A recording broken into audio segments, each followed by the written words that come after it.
Fala pessoal, tudo na paz? Irmão Alex aqui para dar continuidade nos estudos bíblicos, que o Eterno possa estar nos abençoando grandemente. Se por acaso você não recebe as mensagens e queira receber, manda um oi para o 61 991 19 24 21, Irmão Alex. Beleza? Pessoal, nós vamos dar uma olhada aqui no livro aqui, O Cristianismo através do Século, uma história da igreja cristã. Beleza? E nós estamos aqui numa página que eu achei que traz umas informações relevantes, né, para a gente poder estar aqui compartilhando com vocês. E para vocês entenderem que, infelizmente, muitas coisas que tem hoje na igreja que se diz cristã, a princípio é uma igreja que segue os caminhos de Cristo. Mas você vai ver em algumas doutrinas, alguns ensinamentos, ou até mesmo a história mostra que muitas doutrinas aí não tem nada a ver com Jesus, com Yeshua, não tem nada a ver com o Messias. Foram doutrinas desenvolvidas aí no decorrer da história, que, ao meu ver, muitas não é importante, não é necessário fazer. Mas isso aí é outra coisa. Então vamos lá então. A igreja e o império no Oriente. Olha as informações que você vai ouvir agora. Carlos Magno se preocupou também com o império e a igreja oriental, chegando mesmo a tentar unificar o Oriente e o Ocidente num só império, que englobasse a maior parte dos territórios do velho Império Romano. Não se pode esquecer que os imperadores orientais impediram as ondas muçulmanas de invadir a Europa até que o Ocidente se recuperasse da confusão e do caos provocado pela queda do Império e pela chegada em massa dos bárbaros.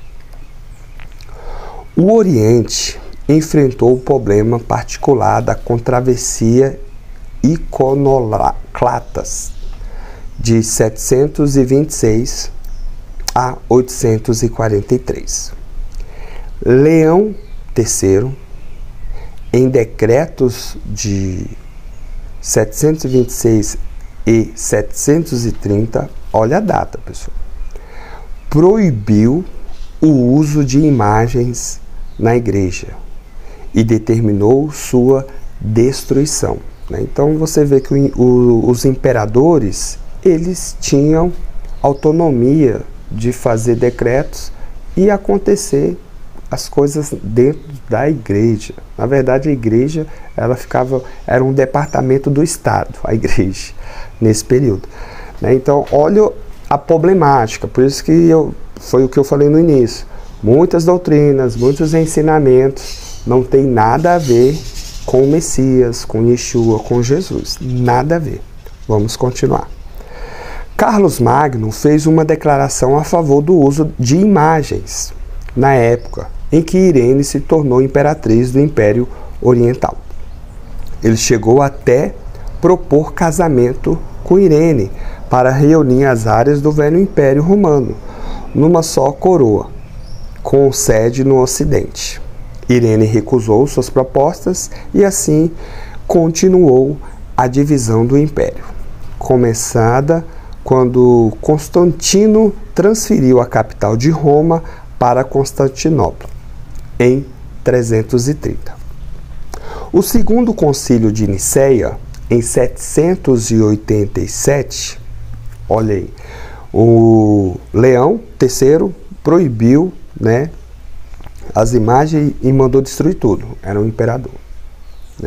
Aí veio o outro, no segundo concílio de Nicéia, em 787, permitiu a veneração, não a adoração de imagens. Ponto. João Damasceno também apoiou a veneração de íconos como meio de adoração. Então, você observa que os imperadores, eles criavam doutrinas, e as doutrinas estão vivas até nos dias atuais. A Igreja Oriental, exceção feita à obra de João Damasco, fez pouco pelo desenvolvimento da sua teologia, desde o período de controvérsia teológica no século IV e VI, até a Era Moderna. João Damasco, em 675 a 649, formulou ideias teológicas que correspondiam à Suma de Tomás de Aquino, sua fonte de conhecimento. Em 3 livros tornou-se a autoridade para a teologia da Igreja Oriental, a exemplo do que seria Tomás de Aquino para a Igreja Ocidental. O 3º livro da fé ortodoxa, que é a síntese da teologia desenvolvida pelos pais e pelos concílios desde o século IV até seus dias, tornou-se padrão de ortodoxia na porção oriental do Império. Então você observa que em nenhum momento eles pegou os ensinamentos de Jesus, né? Pegou aqui a teologia de Tomás de Aquino e dos pais da igreja. Então você observa que em nenhum momento eles pegou os ensinamentos de Jesus, né? De Yeshua e dos apóstolos. Possivelmente o fato de a igreja em Constantinopla estar subordinada à autoridade do imperador, a igreja era subordinada à autoridade do imperador. Contribuiu para a postura estática do cristianismo oriental. E a partir de meados do século VIII, no Oriente, a igreja foi praticamente um departamento do Estado. Então era um tipo de um ministério, a igreja era um ministério do Estado. No Ocidente, entretanto, o Papa conseguiu se libertar do controle temporal e até mesmo mais tarde assumiu o controle do poder temporal.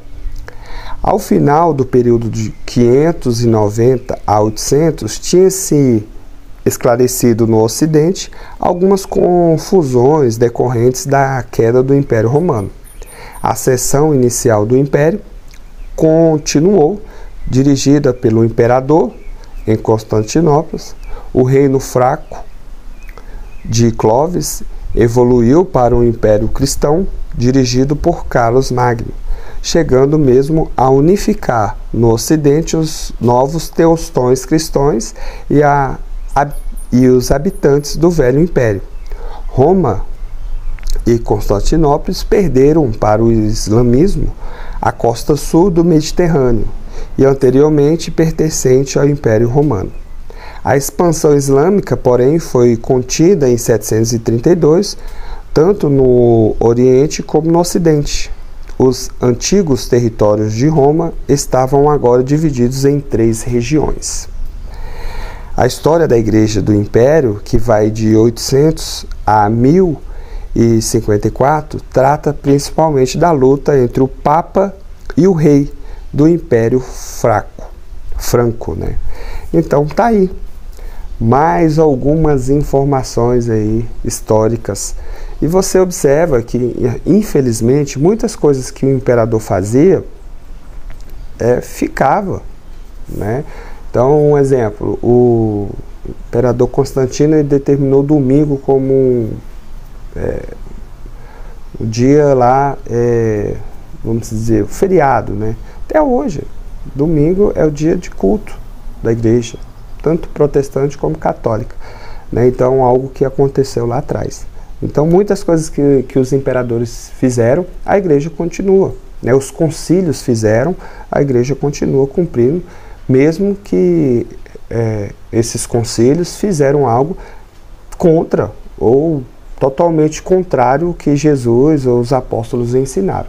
Isso aí é algo muito negativo que eu vejo, que infelizmente não vai mudar, né? Vai ficar aí até